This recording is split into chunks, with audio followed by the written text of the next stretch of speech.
Hey everybody, I wanted to give some thoughts on the recent publication by Stanford University of a list of harmful terms, harmful language that we should avoid. And they didn't really ban the words outright, but they did say that we should avoid using these words. And they had a little blurb about the context of different terms and why they might potentially be problematic. I guess those might be considered microaggressions. The two words I wanted to focus on in particular that they were on the list among the many are American. So they're recommending that we don't use the term American anymore. And I guess Stanford won't be using that term in any of their official university literature, if you can imagine such a thing. The United States of America and Americans. And the other term, in a related sense, is African American. And if you think about what great meaning that term American holds for all of us, it's really kind of appalling that a major university that has been so blessed by America would ban this term. It's really, aside from being sort of ludicrous and all those kinds of things you might think about, and just even downright stupid, it's also so offensive that to say that there's something wrong with that term American. Now I get that they might think, well, Canada's part of America and Latin America's part of America. You have Central America. Well, that's fine. They can call their areas whatever they want. But we've grown up with the language in this country where we say American, and there's nothing wrong with that. I've been in academia for 35 years, just to introduce myself a little bit. And I've been a college professor for most of those 35 years, so I've seen a lot of change. And probably one of the biggest changes is these kinds of cultural issues, which they were already there when I started, particularly at bigger schools. Some smaller schools were kind of little oases still, and they're a lot harder to find. But particularly big schools, some of these issues were already around in the 80s. But I think they've grown much more rigid and kind of bureaucratized and institutionalized, and I think that's really too bad, where they almost sort of eclipse the whole point of learning in some cases. But I wanted to say a little bit about that because in particular, the terms American and African American, and just let me kind of remember a little bit. When I started in academia, I was at a big graduate school. I won't say its name, but it was a big school, and it had a large state presence. And we heard a lot back then about affirmative action, which was quite a big deal. Now, this would be in the 80s, so I imagine some places in the 80s you didn't hear that much about affirmative action yet. But actually, at some schools like this, you already heard a lot about affirmative action. And that term was almost exclusively used for black people, for African Americans.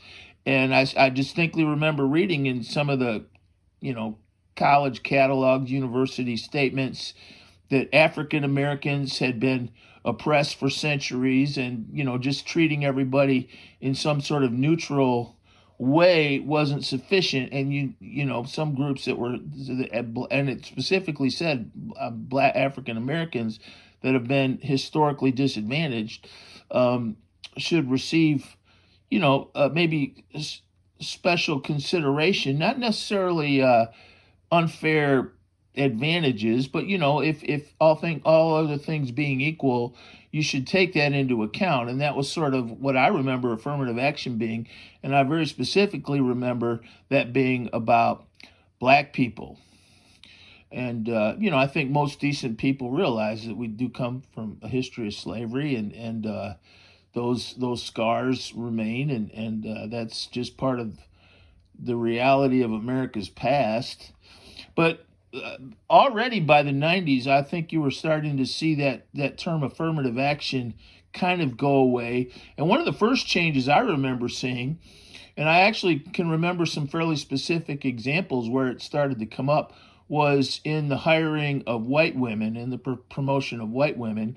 And these were usually kind of bougie white women. They usually had a husband that worked a lot, so but their personal goals, academia was kind of their dream job, and we started hearing more and more about women in academia, and that became a huge issue all through the 90s and the early 2000s. Um, and whether you think that was fair or not, I mean, I'm just telling you what I witnessed. That was definitely the case, and you started seeing a lot of, women college presidents, which sometimes worked all right, but sometimes, like anything, it didn't necessarily work out that well in a lot of cases. But we did go through a period where there were a lot of women as college presidents, and there was a big push to promote women and hire women, which I sort of think is passing at least a little bit, if not for any other reason, because women have become such a strong force in universities. If you're not careful, you end up being sort of a pink collar place, and uh, having a place that's 60% female changes the dynamic. Maybe you think it changes it in a good way or not, but it definitely changes the dynamic. And I think I've even heard some pretty thoughtful and progressive people say that when a school gets too female, there's a perception out there that it's kind of soft. And I think that's sort of one of the things that's happened to the humanities in particular. And there's been kind of a disproportionate imbalance. STEM subjects have become really what drives a lot of major universities, and that STEM subjects is where a lot of the academic excellence and rigor is almost on steroids. And I think that's because the humanities have been so gutted out by all these reforms of the curriculum, and nobody really can ever tell you straight up what the humanities are supposed to be. When I first started out, it was, all college graduates should take a good literature course, and that usually was U.S. American Lit. There I'm using that term, American Lit, or British Lit, which is another term, by the way, I think they've gotten rid of. They don't want to be the English Lit department because that might imply English is for, people from England, and English is a world language. So I think they're even moving away from the term English Lit or British Lit for similar reasons, which is sort of sad when you think about all the great use of language that's come out of the English speaking peoples in England and America and elsewhere. But certainly those would be the two major areas, England and America. But anyway, I do think there was an attempt to kind of broaden things. So now you have this situation where the STEM subjects drive universities so much. A lot liberal arts colleges, these small little liberal arts colleges, where 40 years ago everybody took seminars in Shakespeare and philosophy. I'm not saying that doesn't still happen, but I definitely think it's become more of a sort of an elective option in a lot of cases, and not just some course in critical thinking. I'm talking about courses where you read sort of canonical works, like in philosophy, that would be the major figures of Western thought, U.S. history, American history. Those were always kind of the big subjects back in those days, and I think there's been a big change, and partially because of some of these moves made by administration to become so diverse that and a lot of that pushed the humanities into almost kind of gibberish gobbledygook, where they can't really ever say what they're trying to teach, other than critical thinking or professional development. That's the other thing that's happened, is a lot of disciplines like history, literature, even freshmen and sophomores. It's focused on majors, and getting people ready for graduate school. At least some of the schools I've been involved with, and not really sort of general education. And so even courses that are, at least on paper, general education courses, are often expected to groom people for being graduate students at Harvard University, and which has sort of led to this plethora of all these little tiny electives, which are often quite special topicy. I mean, when I started out, a lot of the things they're teaching freshmen now wouldn't have even really been considered that acceptable for 400 level classes, let alone, 101 whatever, 201 whatever. And meanwhile, the STEM subjects have just, maintained all the rigor in terms of having like 100 level courses, 200 level courses, sequential ordering of courses. That's always a good clue that a discipline hasn't really been all carved up by and turned into some kind of a spoiled system. If they still have sort of a coherent system of sequential ordering and prerequisites, that sort of tells you that the discipline is still coherent. Now, when I started out, English and history and philosophy were more coherent in that way than they are now. I'm not trying to sound bitter or anything. I'm just telling you my experiences having been in academia for 35 years. But I do think it's interesting now, after decades where a lot of the emphasis in terms of sort of pro-social policies and trying to redress, the past and use the resources and the blessings of academia to help others, which is of course what academia is for. A lot of that move went from, I would say, helping black people and then white women in the 80s and 90s. And by the way, there's a pretty big difference, I would argue, between trying to help kind of bougie white woman who's gone to private schools her whole life get promoted to full professor, as opposed to bringing in maybe an African American from a disadvantaged background. Those are pretty two different things, but for a lot of years, at least in my experience, they were almost kind of in the same category.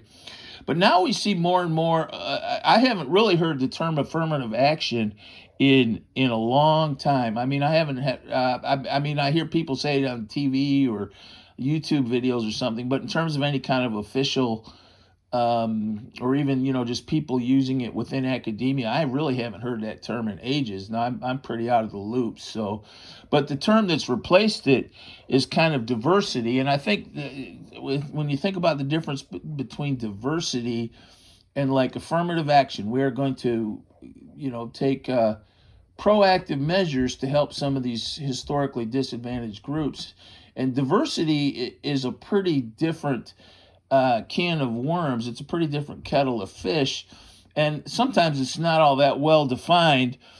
But one of the things that happened, they started emphasizing diversity because it was a more inclusive term. So, if there's anything academia likes, it's like it's being inclusive. So diversity was actually, in a weird way, a more inclusive term. I guess you could argue it was a less stigmatizing term, but it was also a more inclusive term. So it could include more people. And another group I remember seeing kind of rise to the fore in terms of diversity was the LGBTQ community. And I think that's another major development in academia, whatever you think about that. We should all treat people fairly and decently, obviously, and avoid prejudice in terms of people's lifestyle choices. I think most of us would agree with that. But I do remember how that became more of a political and institutional focus. I still remember, I actually remember where I was, and it was around probably 93, 94, 95-ish, and I heard a couple people talking about an LGB center, which I think at the time was like a little study lounge, and it was kind of controversial. But I specifically remember that term LGB. So they were using the term LGB, and that was lesbian, gay, bisexual. Now a few years later, we started hearing the term LGBT. So the T had been added, and I think that's a good example. I'm not trying to pick on any one of these groups, but that's a good example how the term for diversity and some of the institutional measures, which were originally designed to help black people, were kind of expanded as all these other groups sort of saw the advantages, if you want to call that an advantage. It's not an advantage to be in a discriminated against group, but if you're in a university, some people might say those are advantages. So the T kind of attached onto the LGB. And so then you had even a larger group of diversity. And then I'm not even sure. I got mixed up. At one point, it was LGBTQIA. I can't really tell you what the IA stands for. Q was questioning. Now I see that they've kind of, I think there was some embarrassment where they were getting that acronym was getting so long, you couldn't even fit it onto a PowerPoint slide. LGBTQIA plus. Now I think they say LGBTQ plus. But anyway, I specifically remember how that was kind of expanded. And that happened maybe around 2000. But when I first started out, it was LGB, and I heard that pretty exclusively for a while.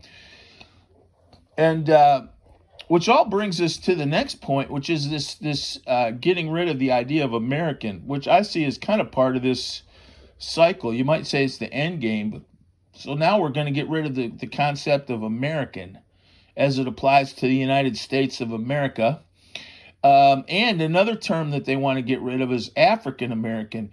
Now, I'm not black, so everybody can think what they want, but I think if I were black, that would be pretty offensive. Now, you could say on the one hand, there, even in my lifetime, I'm not a young man, but I've seen a lot of different terms that were acceptable to describe African Americans, and they're no longer considered that acceptable. But that were kind of the words you would see sort of used in respectable journalism and everything. I'm not talking about ethnic slurs, and those have changed. And African American, I remember at one point kind of replaced black, and I don't know if black was ever officially discouraged, but I do remember seeing that term as sort of a substitute for black. So if you think about it, getting rid of the idea of Americans and African Americans, at least in our language, is kind of a scary thing. And as American, I find it very scary. When I hear the word American, I do think of the United States of America. I don't think there's anything wrong with that. If people from Canada want to call themselves Americans, that's fine with me. It's their business. Thank God we don't have some kind of a Académie Française that monitors our language, so you can say what you want. But I think it's interesting, and I attribute this. Stanford said that this might, stigmatize America as two whole continents, and plus Central America, so three different areas. And when we use the term Americans, we kind of mean the United States of America. But I think it goes really beyond that, because I think what's happened is universities now aren't really American. Most universities, especially more expensive, prestigious ones, are pretty international. They're pretty international. They are not American institutions, and I feel like a lot of them would even admit that they're not really American schools. They're international schools, and a lot of that is the ethos. Now, that's another thing I remember in the '90s. Our president had a big program of internationalization, and of course, you sounded like an idiot to be against that. So, and there was a big push, for like a lot of exchanges of students, which is always good, or faculty exchanges, that's always good.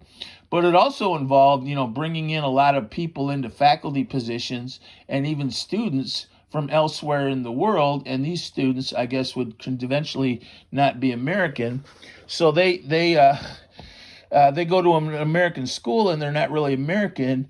So at some point, the term American might make them feel kind of out of place. It's kind of funny, in academia, we were told you should never ask where people are from, which I think is kind of what this is about. You should never ask people where they're from, because particularly people from an international background might feel put off by that. Like, where are you from? I don't know why that would be offensive. I don't mind if people ask me where I'm from. I'm from Detroit, but to each his own. But so I don't ask people that. But we're kind of specifically told, don't ever ask people where they're from. And I think that's kind of what's happening. They're not from anywhere. A lot of them are from their school. If you go to Harvard and you ask all these people from all over the world, where are you from? They're going to say Harvard. They're from Harvard. They're from Yale. They're from Berkeley. That's where they're from. And they're not from America, and they're not really from their home countries or their parents' countries. They're from Harvard. They're from Berkeley. They're from their school, and their identity is actually their school, not a political group, or some of these identity groups they might claim kind of proudly, but where they're actually from is their school. So if you say, where are you from? They're going to say Harvard. I'm from Columbia. I'm from Brown. They're not going to say, well, I'm from Puerto Rico. I'm from Minneapolis. I'm from, Beijing. They're from their school, and but getting rid of that term American, I find very interesting. The other thing that's kind of related to that is how now, after all the decades now, really decades, going back to Alan Bloom, The Closing of the American Mind, which was an excellent book, Judd Hirsch, Cultural Literacy. I remember a lot of those books. And back then, the big push was to diversify the canon, which was good, multiculturalism. I'm not necessarily speaking against that. But one of the things I think that's happened is that we now have so many people from other countries in our schools that they don't U.S. history to them. It's like learning about the Wars of the Roses or the Opium Wars or something. And it's totally academic. And the reason you study U.S. history isn't just to learn critical thinking. It's to learn to appreciate our great country, including its flaws. I'm not saying we should get rid of its flaws, but the purpose isn't just to learn critical thinking. And if you just say, well, we're studying U.S. history to learn critical thinking, then you might as well study tiddlywinks, because you can probably think critically about tiddlywinks too, or maybe syphilis in San Francisco, syphilis victims in 1880s San Francisco. You could, critical thinking is not a sufficient basis for organizing the curriculum. Now, one of the terms that we've been hearing more in recent years is decolonization, and I think that's what this American thing is about. It's about decolonizing the curriculum. And if you think about that, so they're saying like American schools are colonizers. And that's kind of a third world term. I'm not saying colonization is good. It certainly happens in history. But decolonizing the curriculum, that's what this really is. These aren't American schools anymore. We're decolonizing the schools. And if you think about it, if you call yourself an American, or if you call yourself an African American, these are very sad developments for you, because when they decolonize, what they're really going to do is they're going to say, we're not really an American school anymore. We're not even going to use that term. And we're going to have people here from all over the world, and we're not really American. Harvard's not an American school. We have people here from all over the world. We're not an American school. Our students aren't really American. We're not going to call them American. And our here's the other thing too. A lot of the immigration we've seen in this country has involved people from the Caribbean and Africa, and they are black people, but they are not African American. So I really think one of the reasons they got rid of African American is it was because it was off-putting to the many, many, many people from Africa or the Caribbean who come to study and often excel in American universities, and I might add, and I'm sure get promoted because of racial diversity. Whereas if you were promoting African Americans, they would be at the bottom of the pile, probably because they don't really have any historic reason to be promoted, even over some white fraternity boy. Well, at least that white fraternity boy's been in the, his family had paid taxes and, for generations or whatever, I guess. But if you're a recent immigrant or even a first generation student with roots in Africa or the Caribbean, that term African American doesn't really do you any good. So I really think by getting rid of the term African American, they're actually getting rid of the whole concept of, I think by getting rid of that term African American, they're kind of leveling the playing field between people who are black, who have family backgrounds that go in this country back for 340 years, versus some provost or associate professor at some school who maybe can't even speak English that well and comes from Africa or the Caribbean and is also sort of under the rubric of diversity, but is not an African American. So I actually think that's the specific reason Stanford got rid of that term. And this was kind of my long winded way of saying it. Finally, everybody wants to go to American schools. At least that's been the case. I sometimes wonder if it'll remain the case. Uh, and they often don't care where they're from. I think of all the schools that were founded by Christianity, including some of my favorite schools that were founded by Protestant Christians or in some cases Catholics. But a lot of the great American schools have Protestant lineage, and everybody wanted to go to them. Now, there's been no law that I'm aware of that says you can't found your own school, but people don't want to found their own school. They want to go to some other school. So if your school has a viability, if it has history, if it has a viable salary structure, actual buildings that aren't falling apart, if it has a budget, if it has faculty positions and infrastructure, people are going to want to go there. And they're going to want to go there from all over the world and not just America. And that's why they're getting rid of the term African American and American. And it's really too bad.